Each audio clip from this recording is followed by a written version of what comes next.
of let's see how to tell if your iPad battery needs replacing. In the first step, open settings. Next to battery. After that, choose battery health and charging. In the next step, open settings. Now go to battery. Next, look at battery usage by app. In the next step, use the official charger and cable. Now, notice if charging is slow or unstable. Next, see if the iPad gets too warm when charging.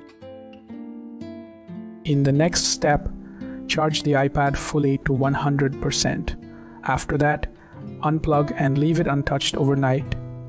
Later, look at the battery percentage in the morning. In the next step, use the iPad as usual for a few hours. Then watch if the battery level drops quickly.